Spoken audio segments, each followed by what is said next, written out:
Why I am suffering. Not all suffering is a fiery trial from the Lord. நம்ம படுகிற பாடுகள் எல்லாமே தேவனிடத்தில் இருந்து வருகிற கொடுமையான சோதனைகள் அல்ல. If a professed Christian breaks the law and gets into trouble or becomes a meddler in other people's lives, then he ought to suffer. கிறிஸ்துவை ஏற்றுக்கொள்கிறேன் என்று சொல்லியும் கிறிஸ்தவனாக மாறின பின்பு தேவனுடைய சட்டத்திட்டங்களை நியாயப்பிரமாணங்களை உடைத்து போட்டு அதனால் சிக்கல்களிலே போய் சிக்கிக்கொள்கிற அல்லது மற்றவர்களின் வாழ்க்கையிலே குறுக்கிட்டு தாறுமாறான வாழ்க்கை வாழ்கிறவர்கள் நிச்சயமாக பாடுபட வேண்டும். நீங்கள் கர்த்தருக்கு பயந்து உங்களுடைய வாழ்க்கையை எப்படி சீர் செய்வது என்று பார்த்து கொண்டீர்கள். மற்றவருடைய வாழ்க்கையில் தலையிடாதீங்க, மூக்க நுழைக்காதீங்க. அதனால் வருகிற கஷ்டங்களுக்கெல்லாம் தேவனால் வந்ததுன்னு நினைக்கக்கூடாது. ஆண்டவர் சொல்லியிருக்காரு, சோதிக்கப்படுகிறவன் நான் தேவனால் சோதிக்கப்படுகிறேன் என்று சொல்லாதிருப்பானாக, அவன் தவன் சுய இச்சையினாலே இழுப்புண்டு சோதிக்கப்படுகிறான் அப்படின்னு சொல்லி. அப்போ அதுக்கு என்ன அர்த்தம்? நீங்களே வேணும்னே போய் மாட்டிக்கிட்டு பிரச்சனைகளை மட்டும் ஆண்டவர் தான் எனக்கு சோதனைகளை கொடுத்துக்கிறார், இந்த சோதனைகளிலிருந்து ஆண்டவர் என்னை மகிமையாக வெளியே கொண்டு வருவார் அப்படிலாம் சொல்லாதீங்க அப்படிங்கிறார். The fact that we are Christian is not a guarantee that we escape the normal consequences of our misdeeds. நாம் செய்கிற தவறான செய்கைகளின் பின் விளைவுகளிலிருந்து நாம் தப்பித்துக் கொள்வோம் என்பதற்கு நாம் கிறிஸ்தவர்களாக இருப்பது ஒரு உத்தரவாதமே அல்ல. கிறிஸ்தவர்களாக இருந்தும் நீங்கள் செய்கிற தவறுகள் ஒவ்வொன்றுக்கும் பாடுகளை அனுப்பீர்கள். மிகுந்த எச்சரிக்கையாக இருங்கள். ஏன்னா நீங்கள் கிறிஸ்து என்ன சொல்கிறார்? நம்முடைய தேவன் இந்த வேதாகமத்தின் முழு சாருமே என்ன? விக்கிரக ஆராதனை வேசித்தனத்தை விட்டு ஒழித்து விட்டு தேவனிடத்திலே முழு அன்பாக இருந்து அவர் சொல்கிற நியாயமான காரியங்களை செய்வது மட்டும்தான் இந்த மொத்த பைபிளோட சாராம்சம். தேவன் முழுமையாக வெறுக்கிற காரியங்கள் என்னென்னா விக்கிரக ஆராதனை. விக்கிரக ஆராதனை என்பது உண்மையான விக்கிரகமாகவோ ஒரு சிலையாகவோ ஒரு உருவமாகவோ ஃபோட்டோவாகவோ உன்னுடைய தொழிலாகவோ உன்னுடைய படிப்பாகவோ உனக்கு பிடித்த ஒரு பொருளாகவோ வீடாகவோ காராகவோ நகையாகவோ இருக்கலாம். தேவனை விட அதிகமாக எதில் நீ நம்பிக்கை வைக்கிறாயோ, தேவனை விட எதில் நீ அதிகமாக பாசம் வைத்திருக்கிறாயோ அது விக்கிரகம்.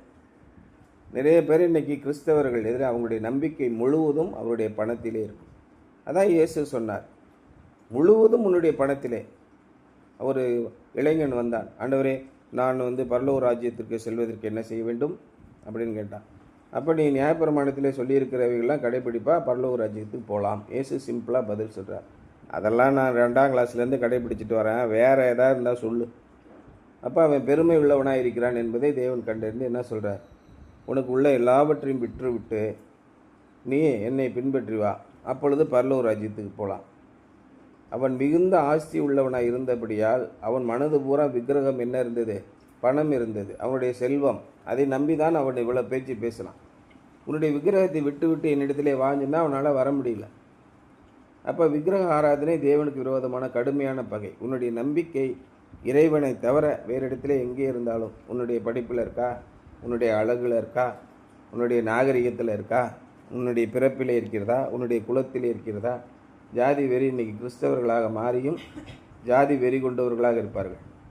பணக்காரர்களெல்லாம் என்னால் எல்லாம் செய்ய முடியும், பணமோ எல்லாவற்றுக்கும் வேணா நீ சம்பாதிச்சு பாரு அப்படின்னு சொல்கிறாங்க. அந்த பணம் அவர்களுக்கு விக்கிரகமாக இருக்கிறது.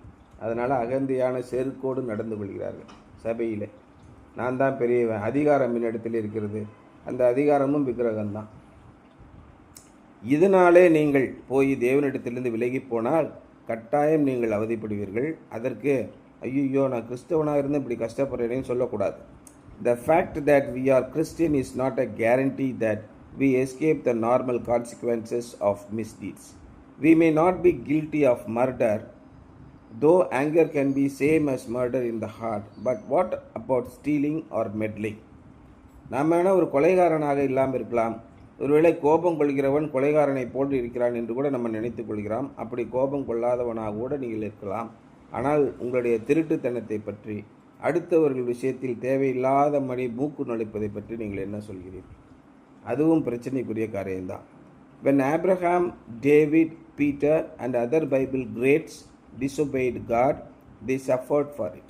ஆபிரகாமோ, தாவீதோ, பேதுருவோ, மற்ற பைபிளில் சொல்லியிருக்கிற மேன்மக்கள் எத்தனை பேரோ அவர்கள் கடவுளுக்கு கீழ்ப்படியாமல் போகும்போது நிச்சயமாக பாடுபட்டார்கள். Who are we that we should escape? அதிலிருந்து தப்பித்து போகக்கூடுவதற்கு நாம் யார்? எல்லாருமே கட்டாயம் நம்ம கஷ்டப்பட்டு தான் ஆகும். Let's be sure we are suffering because we are Christians and not because we are law breakers. நாம் கிறிஸ்தவர்களாக இருந்து கிறிஸ்துவுக்காக பாடு அனுபவிக்கிறோம் என்பதில் நீங்கள் உறுதியாயிருங்கள். ஆனால் நீங்கள் துன்மார்க்கமான காரியங்களை செய்து பாடு அனுப்பிக்கிறவர்களாக இருக்காதீர்கள். சட்டத்தை மீறாதீர்கள். நியாயப்பிரமாணத்தை மீறி நடக்காதீர்கள். தேவன் நமக்கு கொடுத்திருக்கிற கட்டளைகளை மிகுந்த எச்சரிக்கையாக பின்பற்றுங்கள். அதனாலே நீங்கள் அவதிப்படுகிறீர்கள் என்றால் மகா கேவலமான ஒரு விஷயம்.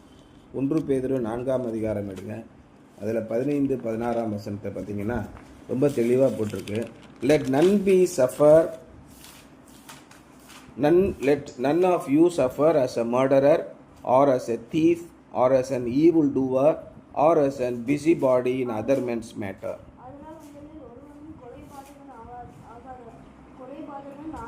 கொலைபாதகனாயாவது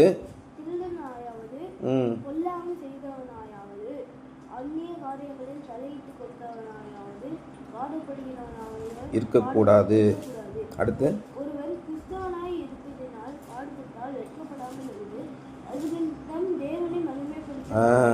yet if any man suffer as a Christian, let him not be ashamed, but let him glorify God on this behalf. அவை நம்முடைய வாழ்க்கையிலே பாடுகள் சோதனைகள் வராமல் போவது கூடாத காரியம். ஆனால் அந்த பாடுகளும் சோதனைகளும் நம்முடைய அக்கிரமத்தினாலும் அநியாயத்தினாலும் அயோக்கியத்தனத்தினாலும் வந்தால் நீங்கள் அவமானம், உங்களுக்கு அவமானம், நீங்கள் வெட்கப்படுங்கள். ஆனால் தேவனுக்காக உண்மையான கிறிஸ்தவர்களாக வாழ்ந்து நியாயம் செய்ததினாலே நீங்கள் பாடு அனுபவித்தால் நீங்கள் மகிழ்ச்சியாயிருங்கள், தேவனை மகிமைப்படுத்துங்கள் என்பதுதான் இன்றைய சிந்தனை. இன்றைக்கி நடக்கக்கூடிய விஷயங்கள்லாம் சுற்றி நடக்கக்கூடிய விஷயங்கள்லாம் பாருங்கள். அதுக்கு ஒருத்தர் எழுதியிருக்கார், ஒரு பாதிரியார் மேலே போக்சோ சட்டம் போட்டாங்களாம். நம்ம சிஎஸ்ஐ சர்ச்சு பாஸ்க்கு மேலே அவர் ஜெயிலில் போட்டாங்களாம் வேலூரில். அப்புறம் 6 மாதம் கழித்து அது போலியான புகார் என்று தெரிவித்து அதுக்கப்புறம் தான் அவர் வெளியில் வந்திருக்கிறார். உண்மை இல்லாத நிறைய பேர் என்ன உண்மையாகவே போக்சோ சட்டத்தில் போய் மாட்டியிருக்காங்க இன்றைக்கி. அப்போ அதுக்கு என்ன காரணம்? உடனே அவரை ஒப்பிட்டு இவரை சொல்கிறாங்க. அப்போ உண்மையிலே நீங்கள் பாடு அனுபவிக்கிறீர்களா அல்லது பவுலியாக குற்றஞ்சாட்டப்பட்டு பாடு அனுபவிக்கிறீர்களா என்பது முக்கியம்.